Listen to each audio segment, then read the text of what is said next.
सन 1862 की बात है। चैत मास की पूर्णिमा की रजनी थी। समस्त ग्राम चंद्र प्रभा की निस्तब्ध उजियारी में निस्पंद सा प्रतीत होता था।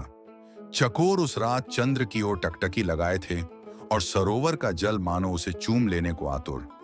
इस ग्राम का नाम था नयनपुर।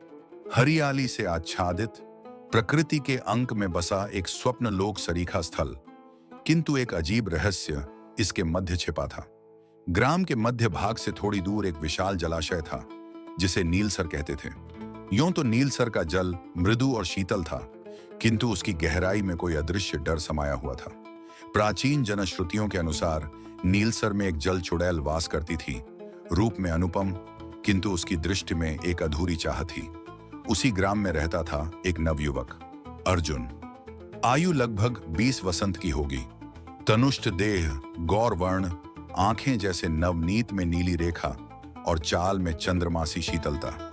उसे देखकर स्त्रियां सहसा मुग्ध हो जाया करती, परंतु अर्जुन वह अल्हड़ था।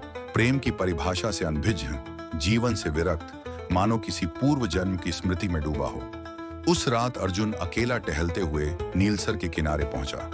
चंद्रमा सिर पर था और उसकी चांदनी जल पर थिरकती थी। अर्जुन ने ठहर कर उस दर्पणवत जल में अपनी छाया देखी। सहसा एक कंपन सा हुआ और जल में से एक आकृति उभरी। वह स्त्री थी। केश काले जैसे यमुना की रातें, नेत्र जैसे नीलकमल, अधर रक्तिम और देह मानो कंधर्व की रचना। वह जल के ऊपर खड़ी थी, पर जल उसे छू नहीं पा रहा था। तुम कौन हो? अर्जुन की स्वर-गंधित वाणी फिसली। वह मुस्कुराई, एक गूढ़ मुस्कान जिसमें वेदना भी थी और आमंत्रण भी। मैं वही हूं जिसकी प्रतीक्षा इस सरोवर ने वर्षों से की है। मैं जल छुड़ैल हूं। जल छुड़ैल का स्वर सस्वर न होकर ध्वनि की तरह अर्जुन के अंतःकरण में गूंजता रहा।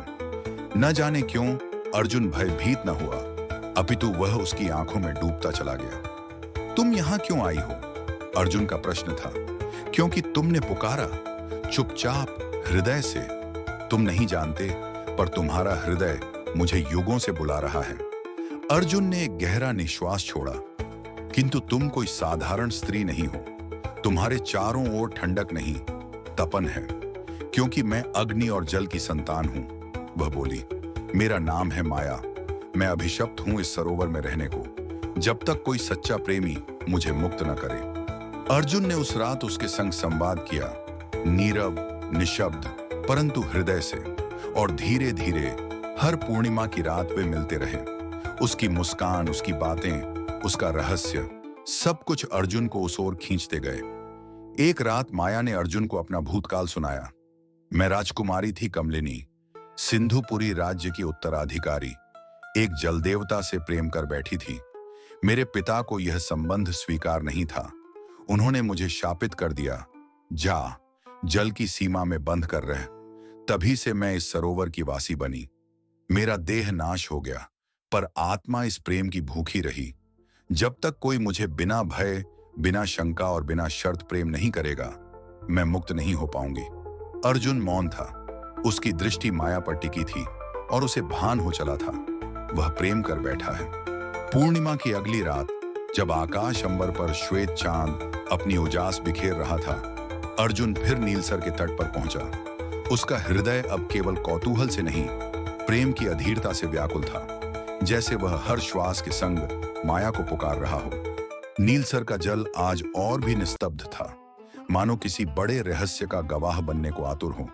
और तभी जल की सतह से एक दिव्य प्रकाश निकला। माया आ गई थी। आज तुम्हारी आंखों में प्रश्न नहीं, प्रेम है, माया ने मुस्कुराते हुए कहा। अर्जुन ने धीरे से उसका हाथ थामा।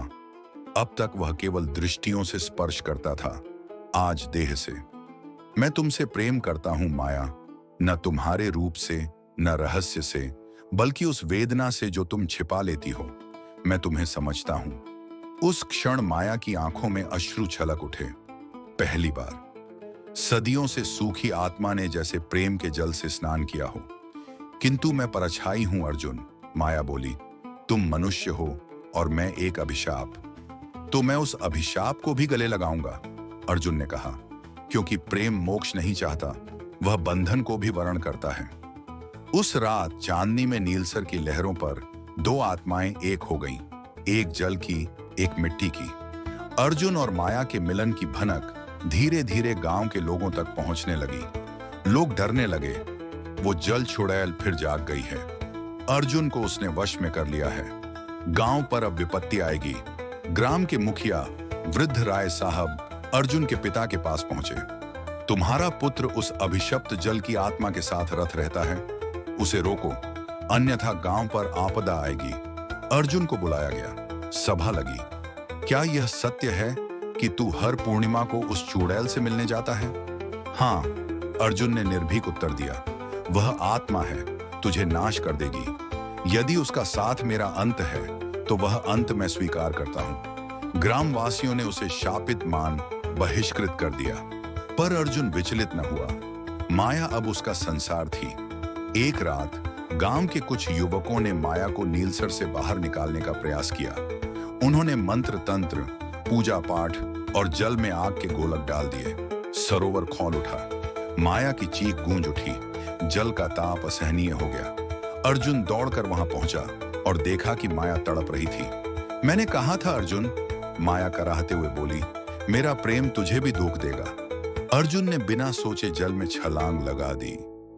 उस तपते जल में जहां सामान्य मनुष्य का शरीर जल जाता, अर्जुन ने माया को अपने आलिंगन में ले लिया।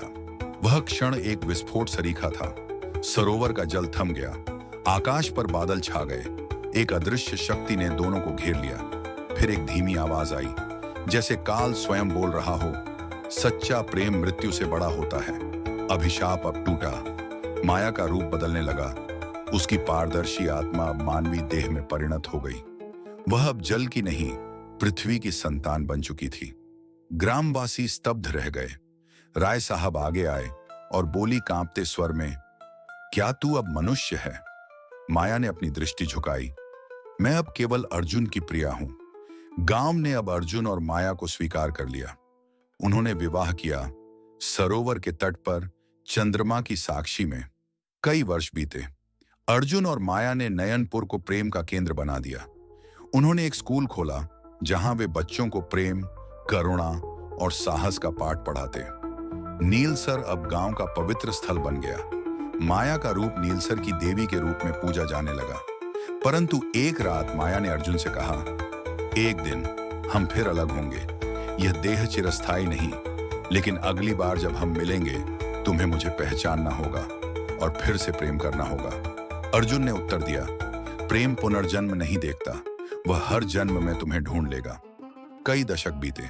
समय की रेत में सब कुछ दब गया, पर नीलसर आज भी वहीं है।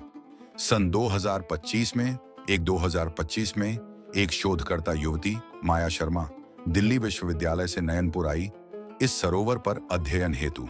वह जल की चंचलता से आकर्षित हो गई और अक्सर यहां आकर बैठती। एक दिन एक युवक आया। नाम था अर्जुन मल्होत्रा। वह युवा पत्रकार था, सरोवर की प्राचीन कथा पर लेख लिखने। वे दोनों मिले और पहली ही भेंट में कुछ जाना पहचाना सा महसूस हुआ। तुम्हारा नाम? युवक ने पूछा। माया, युवती ने कहा। और तुम्हारा? अर्जुन। दोनों मुस्कुराए। जल के तल पर जैसे एक हल्की लहर हिली। हवा में गूंज उठी एक पुरानी आवाज, प्रेम अमर है, वह जल में डूबेगा नहीं, समय से मिटेगा नहीं।